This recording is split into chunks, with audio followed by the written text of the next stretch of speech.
Man, AI commercials are going crazy already. That's another topic. We are talking about Critical Role campaign 4 today and everything that I can pull out of the depths of my consciousness to try to remember them without clicking through this 4 hour and 27-minute episode 1. Just watched episode 2 last night. Again, fell asleep before it got to after the break and everything because they shoot them late, which is fine. Totally fine. But also don't have the free time to be doing that as much anymore to, go too late to sleep. But yeah, don't call me Unk. It's because of life responsibilities. No, but anyways, welcome back to another video. Ladies and gentlemen, thank you for tapping into the frequency. Remember to always be your authentic self. Love yourself. And spread that kindness and love externally. Let's go.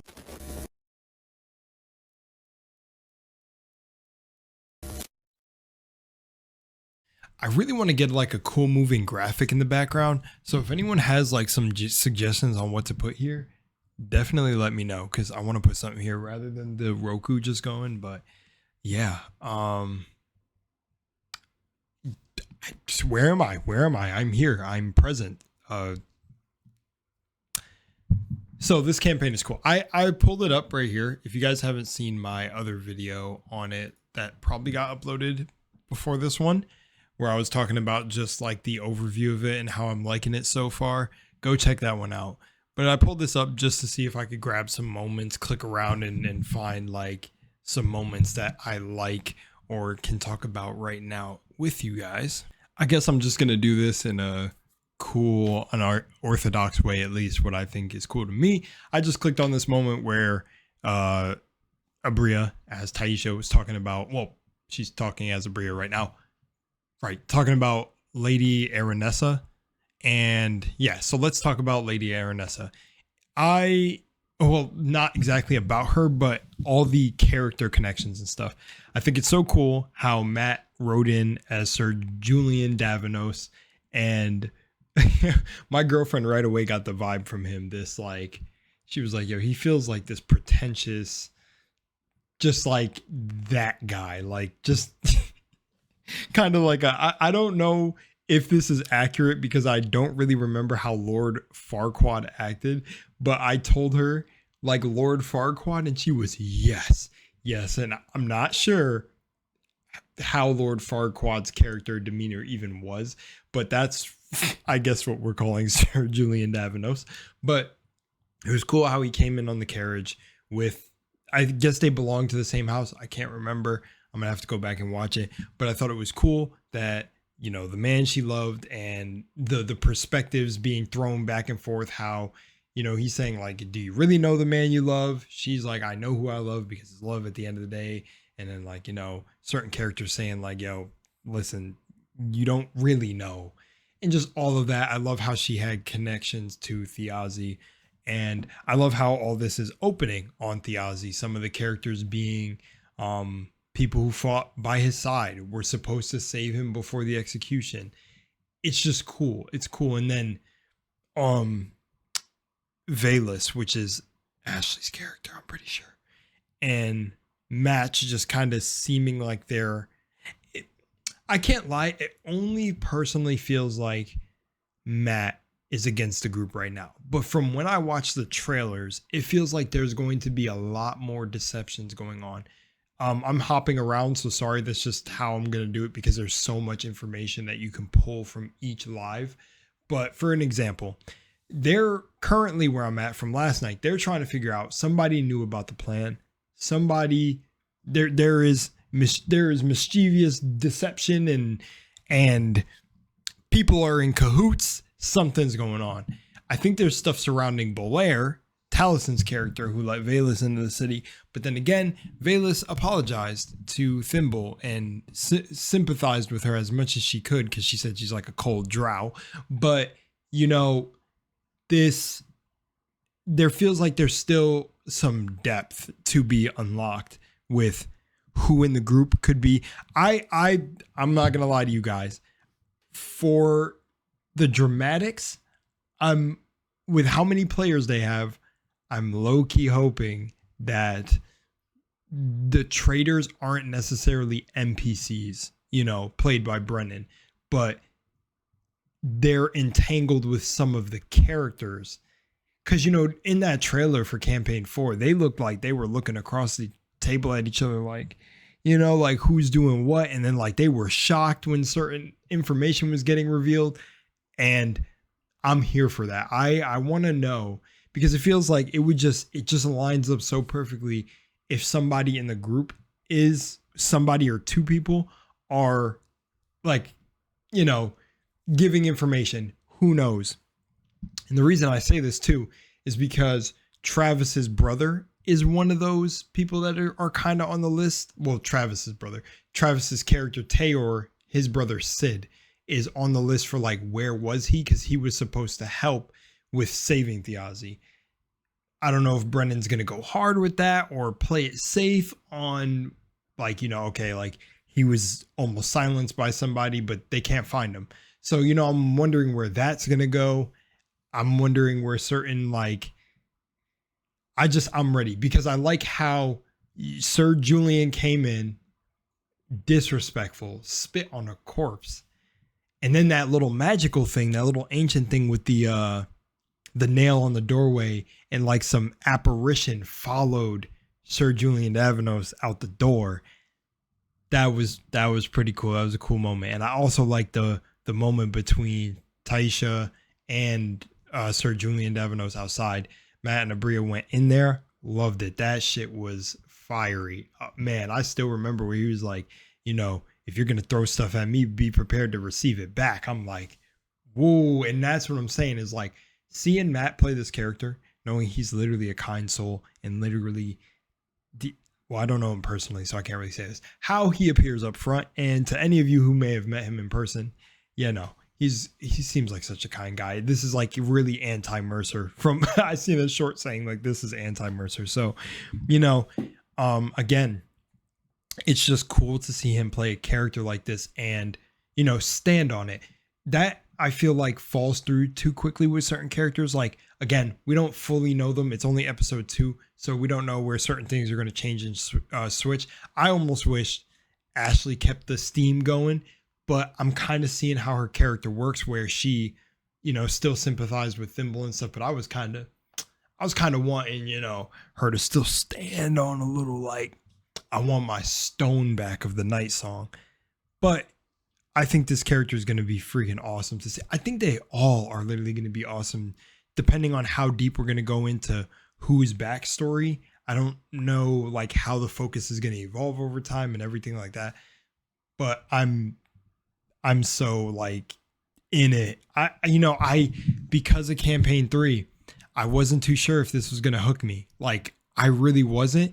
But then when I seen the character designs, I was like, okay, I'll give it a choice. You know, I had a conversation with my best old pal on the channel, Purple, talking to them about this. You know, like what characters did they like? Did they not like, you know? And just, yeah, I didn't know, you know, because of campaign 3. I didn't know if they were going to come back to that essence of campaign 2. And I feel like they did. I actually seen the thumbnail before I made this video in my algorithm pop up saying like the cast was shocked at the numbers and the way the lives went on the first episode. And I'm like, are you surprised though? I feel like with the character art, the hype surrounding it, Brennan being the DM, Matt being a player, it was just like, and then episode 1 delivered. I mean, it's so cool to see Matt as a player. It's going to be so cool to see how, like I seen a long time ago when I was playing too much Baldur's Gate. I think I have like 186 hours. I seen a video of Matt like breaking the game already. And it just is like a testament to how crafty, creative, and ingenuity he is as a player. And so it's cool to see him now in the game and really see what stuff he can stir up.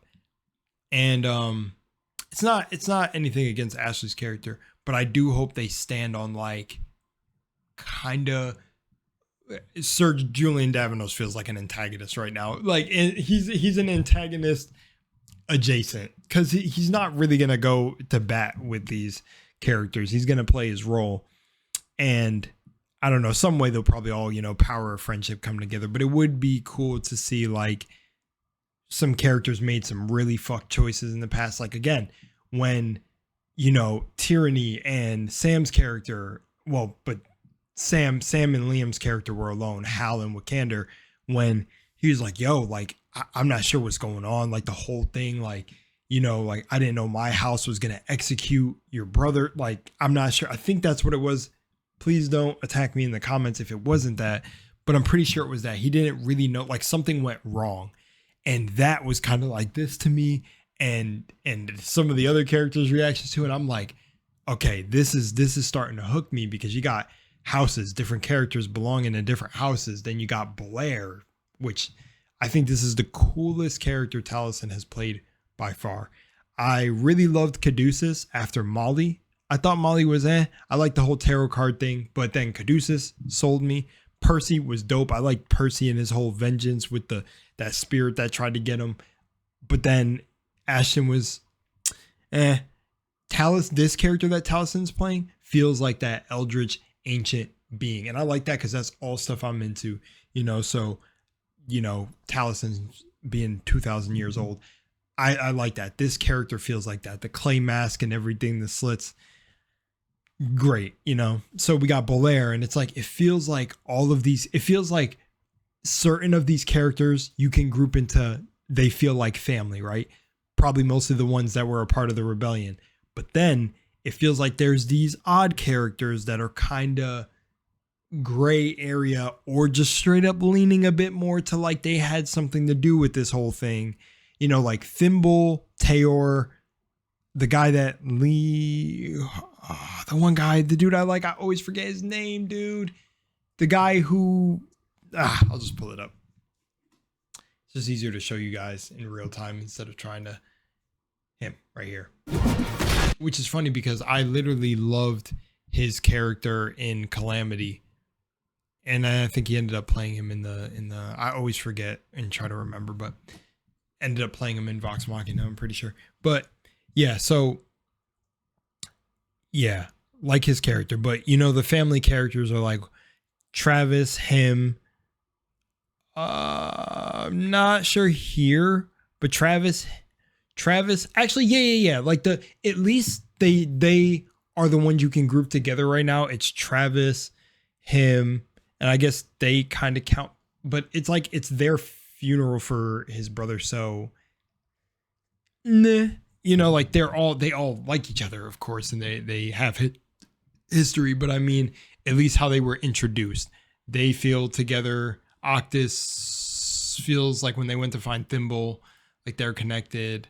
Yeah, see right there where and then Thimble, and then Cadigan pops up, Robbie, Damon, and they feel like you can group them together where there's no weird things going on so far. Like I especially like to see how Octus interacted here. It was cool. It was just cool. But then the more morally, like, it feels like it's going gray, especially after last night's episode. Tyranny, Sam, I didn't see more from Sam yet, but Sam's character, I forgot her real name. I'm jumping back and forth between their real names and their character names, but they seem like they can be like kind of for the house, or like something went wrong, just here. But he did claim that he doesn't know anything. I don't know. Then Belair feels like that museum character where kind of, again, in the middle, friends with everyone, connections with a lot of people, but not to, there may be some more going on there, because I'm pretty sure when they opened the silver box, it formed the shape of a mask that was similar to Belair's, but then also dissipated. I'm not sure. I'm trying to remember. But then Matt's character very clearly leaning more to the left. But yeah, I like this. And then we get, I don't know, did Velas come in this one? Marisha's character, I forget about Marisha so much because I feel like she hasn't had so many scenes, but she has. So, and there was probably more last night, but I like Marisha's character. But again, she feels friendly still. Then there's Ashley, who came in like a beast. Don't know, could still be sympathizing, but still kind of be like, I want my night stone or night song stone. I don't, what the fuck is the stone? What the hell is the stone, guys? I'm going to lose my mind. Small. All right. I'll look out for a small rock. Would this ring? But yeah, I'm definitely enjoying this, you guys. And with that, that is it for me. Very long-winded, kind of just discussing it and yapping. Not too official of a video or a review. I'm just kind of talking about what I'm enjoying it so far. I think all of the characters absolutely fit each and every one of them so far by episode 2. I mean, it's still a lot of hours they're playing, and you know, and having time before the campaign started to even mesh their characters together, connect them with who's coming in the story together, who has history with each other. So if the consistency keeps up at this rate with the consistency in their character, their evolution as a character, their backstory, great. I mean, I think this is going to be like, this is going to be pretty close to campaign 2. It's too early for me to say it rivals campaign 2 because again, I watched campaign 2 after it was finished. And also, you know, it's still the early stages where we got to get the really impactful moments. But so far for the cast of characters, it's definitely feeling like campaign 2. And again, I'm not someone for comparison. Let things be their own thing. Campaign 4 is campaign 4 on its own. And I think it's going to really be pretty great. And I'll leave you guys with that. They're doing a fantastic job with all the accents. The characters are cool. The character connections. I think one of my favorite moments, which I said in the last video, was Liam as Hal when he talked to Valus and was like, you know, if you ever come in my home and threaten anyone like that again, it's going to be some action. And he said, good night. Like that feels like his character. And this feels like a part of Liam he gets to express. So I think this is really cool and I'm all for it. I'm also a little bit tired because I ate a really good meal. And so I'm kind of just surviving in this video. Hope you guys enjoyed. Much love in Moonlight. And I'll see y'all in the next one. And I'll update you here and there when moments stick out to me and just maybe put a one-off video about them. But I'm going to start spamming videos. I've been feeling so much inspiration. Now that I'm in my own space, I'm going to be going off. Alrighty. Love you guys. Peace.